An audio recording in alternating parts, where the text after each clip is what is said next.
What's up out there? Welcome back to Melvor Idle Hardcore. This is Gen 2, episode 28. We have the holiday event going on, and I think this is the first hardcore episode since that holiday event started. Pretty much you run through these different skills here, you get the different colored presents, you turn them in. Once you've collected 250 of each and turned them all in, you get, the event rewards. So far they don't really do anything. I think this locked chest, this is just my opinion, but I think this lock chest probably opens when this event ends. That's my thinking.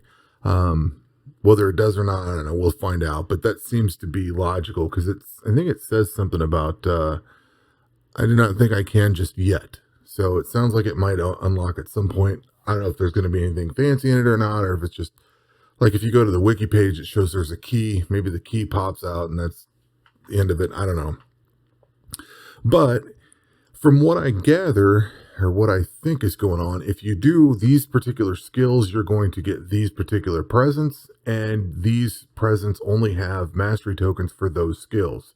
If you do other skills that are not the ones for the event, you get these red ones.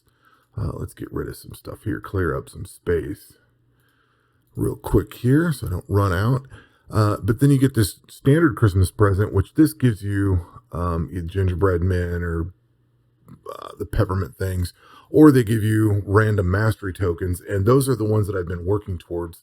The downside is I don't think you get any of those for combat. Well, I haven't got any for combat, so you probably don't. So all the combat I've been doing during the day doesn't really count towards the presents, which I guess makes sense. But so I've been trying to take advantage of that and get as many mastery tokens as I can and apply those to all my skills. I also, I guess before we go into this, because this has fishing and then cooking, what I did is I went into fishing and I got raw shrimp because they're pretty quick, 2 to 4 seconds, and then raw sardines. I think I was working on mastery stuff. Yeah. For some reason I wanted these two. They're the quickest to get and easiest to cook, so I tossed those in there. I fished them up, I cooked them. I have some that are raw, some that are cooked. Because once I got my presents done, like as I went through this, once I hit enough blue presents, I quit fishing, and then I moved over to, whatever the next one is. And when I got enough cooking done, I quit there. So that's why I don't have these completely cooked, and they're kind of midway. But the benefit of that is like over here, I need the raw ones for the octopus tablets, and I need the cooked ones for this wolf tablet. And the wolf tablet's a decent synergy. It gives you some lifesteal. I'm not really using it. I'm using these other ones here, but like if I ever run out of the Golden Thief, I might put the wolf one there, or, one of these could run out, actually this yak one. So I figured it's a good way to tie the event into, something I can use is to, I don't really take a break to go fishing or cooking or anything. I'm typically trying to go into combat or get food back, or, if I do go into fishing, it's going to be to catch whales or skeleton fish. So I don't really get a chance or take much time to spend on these other ones so much. That'll change probably, but I don't know. I took it as an opportunity, basically. So I'm burning up these shrimp now. Continuing on elite tasks here. Got to work on those some more. We're very close to being done. 10 more elite slayer tasks and we're done with that. Let's see here. Of course, I'm working on some summoning tablets, and I think I made up some ranged ones too. I think I took the time. I get confused because I think I've done it on my adventure account now too, is to work on fletching up bows, and let's see here, bows to get to the centaurs. I think I'm doing that. I know I'm doing that on my adventure account also, but I think I did it here too. So it gets kind of confusing because I did both. Now, the big thing that I got accomplished is getting astrology, let's say 75% done. Not only do I have, the last effort was to get all these masteries to level 80, because that gives you all pretty much 5 of the 6 possible modifiers you can get, but now these are all at 99. Everything is done, so I can all 6 of these modifiers are open, and I can work on these at will. The question's going to become which modifiers to take, and I'm not exactly sure. Like, I'm probably going to skip out on these over here because it's herblore, summoning, thieving, and agility. I don't care about these right now. Eventually, at some point, I'll work on those, but the ones I'm more interested in is going to be all the combat stuff. So here's one with attack, and here's strength, here's health, ranged, magic, defense, and Slayer, but probably working more towards defense, and then prayer. Now on this one, let's see, what modifiers do we have? This one I'll probably go for accuracy rating. I don't care about skill and all this other stuff. I'll definitely work towards accuracy. Now, when I rolled these, you're going to notice I don't have a 5 on any of this accuracy yet, because I was just re-rolling with these standard modifiers, and I didn't really want to put much time or effort into it, so I just kind of got the bonuses to be good enough. Let's say that. I do have a 5% chance down here, and I got some 3% chance to preserve prayer. That's probably what I'm going to work towards on this one, is get this preserve prayer. But that's kind of not what I'm driving at here. So this was done when you just click roll, and you could watch a 5% roll by if you click too fast. What they've done is they've added, so I've got a 5% now. If I click this button, it's going to pop up and tell me that I have a maximum roll.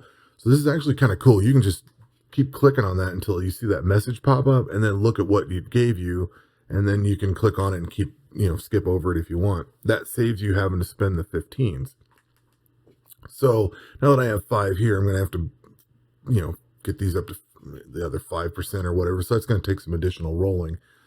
Where I'm struggling, and I'm not sure where I want to lie with things, because in my head, both ways work well.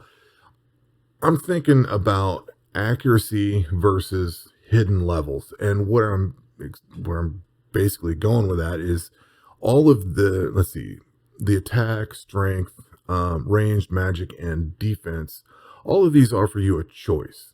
So you have the ability to take hidden attack levels or accuracy ratings. Now, which one is going to be the most beneficial? Accuracy rating benefits your entire character, but the hidden levels push your damage and your attack and everything for those skills. For melee, everything's split across 3 different ones. Your attack skill gives you accuracy for melee. Your strength gives you damage for melee, and your defense, I think defense might count for all the other ones because it's your defense. So, and then ranged basically combines attack and strength. So all your ranged and magic both combine these two pretty much. So the more ranged and magic you have, the more damage you're going to deal and the more accurate those particular skills are going to be. So if I go back here to say ranged and we go in here, if I take these hidden range levels and I take this accuracy rating for ranged, that's going to buff the ranged skill significantly because he's going to have more accuracy and more hidden levels. And those hidden levels give him more accuracy as well. But if I was to switch and take this over to just plain accuracy, that's going to benefit all of your melee, strength, or melee, ranged, and magic. I'm kind of torn. I was reading some Reddit comments because I knew we were going to talk about this, so I wanted to see what the consensus was. Because in my mind, I want the ranged, I want the hidden. I want the hidden levels more than I want the accuracy, and then I want the accuracy. So let's say I want all this hidden ranged, and we're going to try to go for ranged accuracy. So we'll get all those over in magic. Let's see, what can we get here? We can do hidden magic levels and then magic accuracy rating. So we can do those here. I think that's going to really buff both ranged and magic. The question comes over here for like accuracy or strength or something like that. Like here, you get a max 5% of your max hits added to your minimum hit. So that's going to be really good to get. I don't care about smithing interval. I want all the combat stuff. But then between hidden attack and the accuracy, I think I want the hidden attack. And same thing like over here on strength. I think I eventually want to get the hidden strength. And then I want the melee strength bonus from equipment down here. I think that's the direction that I want. Let's see, what's the other one here? Strength, defense. What do we get for defense? Accuracy or defense. And then the evasion versus reflect damage, I'm not sure which. I think I would go with global evasion down here. But, or this one's going to be tough because damage to Slayer area monsters might be really strong, because a lot of the things you fight, especially down here, all this unhallowed wasteland, the dark waters, these are going to spend a significant amount of time on. So any additional damage on the Slayer area monsters, 15% is nothing to sneeze at. But back to the more broader question is, which is definitely going to be the better end of it? And I think in my head, this sounds good. I don't know if it's going to work out well or not. Like I said, I think I want the hidden levels. I think I want the hidden attack, the hidden strength. This one can be all accuracy. The health one, because there's nothing else. There's just skill XP or gold from monsters, which I don't care about. Down here, this one, for hardcore, I think I might work on lifesteal. Actually, I could do cooking interval. That might be good too. Just so things cook faster. But like here, on hardcore, I don't think hit point regen matters. I don't think you regen anything. Even if you give a percentage to it, I don't think it works. So lifesteal would probably be the one, or the cooking interval, which I think cooking interval is what I want. But anyway, that's kind of the decision is, do you do the hidden attack levels, or do you do all accuracy? All accuracy sounds great.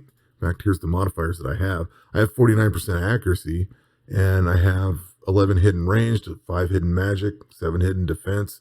So bumping out all those hidden skill levels would be good, but I don't know, that accuracy is pretty nice. I need to see how the accuracy works on my melee character, or the melee side, because the melee side is what really struggles. Anyway, kind of getting beside myself. But going forward and working on these elite tasks, that's pretty much how I'm going to wrap things up. I'm really trying to get these skills, the combat skills done.